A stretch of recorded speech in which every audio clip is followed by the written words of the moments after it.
Hey guys, what's up? It's Adam from GeekRest.com, and this is a video review of Iron Man 3. I haven't done a video review in about a year solid because I think The Avengers was the last one that I did. But, Marvel's back in the theaters, and I got something to say about Iron Man 3 because I saw this last night. It's Friday, May 3rd. I had officially opened at midnight last night. I was actually at Universal Studios and Planet Hollywood here in Orlando, Florida, and they hooked us up with a premiere at 9 o'clock at night. And when I say hooked us up, I mean there was a party with ice sculptures, food, drinks, free, drinks, and I got pretty liquored up. It was good. I was a little worried actually because they butter you up so much with the food and the drinks that you're like, oh man, the movie sucks. I'm still pretty toasted, so you'd never really know, but it was good. It was good. All right, I'm not going to spoil anything here. I'm going to try so hard not to spoil anything here. I love this movie. I loved Iron Man 3, and there's so much hate on the internet. It goes hand in hand with comic books. I don't know why. I feel like people just need to complain about something sometimes just so they feel like they're being heard, which isn't the case. You can voice your opinion without sounding like an asshole, but it's Iron Man 3 is the movie that's going to try a lot of fans. From the very beginning, people were upset about, oh, the Mandarin, his voice, it's an American actor. Well, for starters, that's moot. I'm not going to say anything, but watch this movie. The things you've been complaining about for so long, forget about complaining about that. You have plenty of new stuff to complain about if you're one of those people. I'm not. I love this. I love the movie.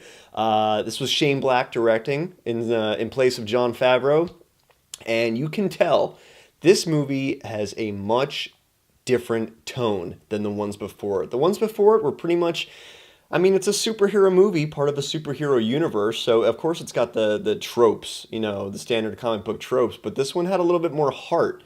A lot, if ironic to say, because all the commercials, all the promos show all these armors, that's the big money shot, seeing like 40, 50 armors pop up on the big screen. This movie, as much as it is about technology, it's also about the character of Tony Stark. This was less an Iron Man movie and more a Tony Stark film. It takes place, of course, after the events of the Avengers. He's basically got post-traumatic stress syndrome. He's out of it. He can't sleep. He's losing it. They show like his eyes are dark. You can tell he's shaky as a leaf. He's having nightmares or night terrors, I should say. And he's at his weakest we've ever seen him. The bravado of Tony Stark is gone, and he's, to kill time, he's being the mechanic, as he always is. He's in his garage, he's building these armors. His machines have become his hobby, his passion, and his outlet for dealing with the events of the Avengers. Like he said, he's now in a world with gods and aliens, and he's just a man in a can.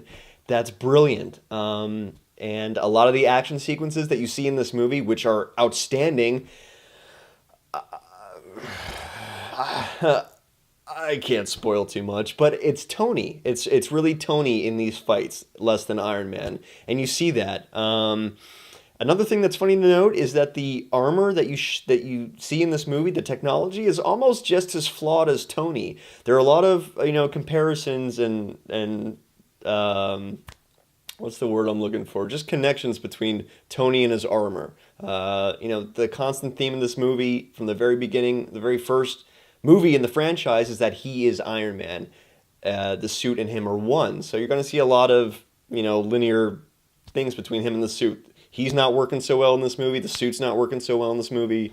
And it's fun. It's just, it's good to watch, and it hits a lot of notes on the, subconscious level that you wouldn't pick up on. The Mandarin. Let's talk about that. What about that? I'm not talking about it too much because that's one of the bigger, plot lines of this movie. Ben Kingsley, he's awesome. He's fantastic.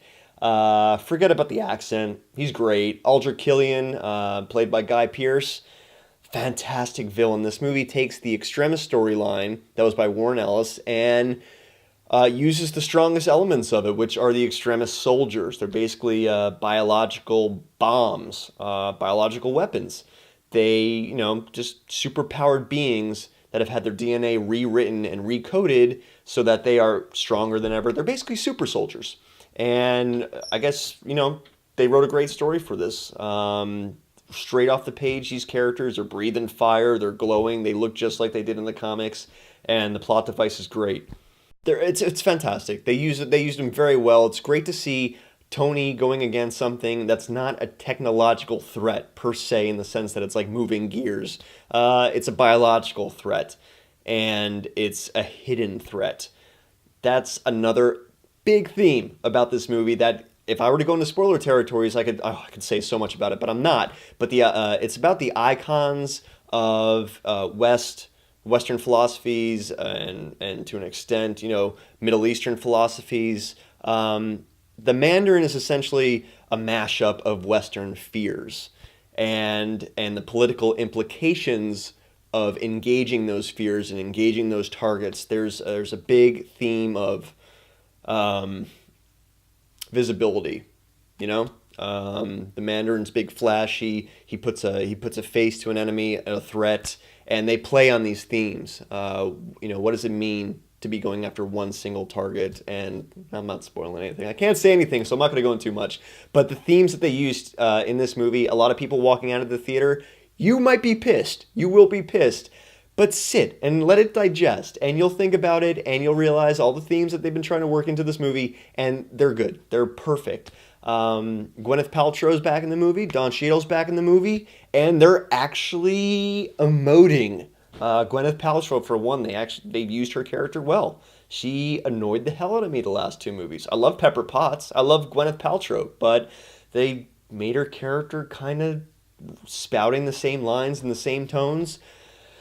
Not this time. They used her, and they used her well, and she is actually a big plot device in the film. Don Cheadle as Rhodey, he again, they don't use him too much, but they use him just enough that you want to see him in the movie. You like how he works with Tony, and they did a great job with that. So the acting all around was perfect. I think Shane Black did a great job directing. You can definitely tell that this is his movie. The tone is very different than the previous two films. The pacing is very different than the previous two films.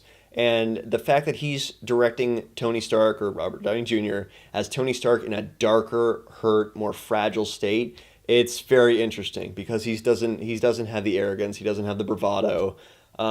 His tech is, just as flawed as the character in this movie, and it's great. So without saying too much more, I'm going to cut it off there because all I want to do is talk spoilers, and I probably will do that later this week in a new video, which, I'll warn you ahead of time. But thanks for listening. I just want to get a few opinions off my chest. Check out Iron Man 3, though. I saw it in 3D last night. 3D was brilliant. Yeah, that's it. Thanks for tuning in to GeekRest.com, and I'll see you soon.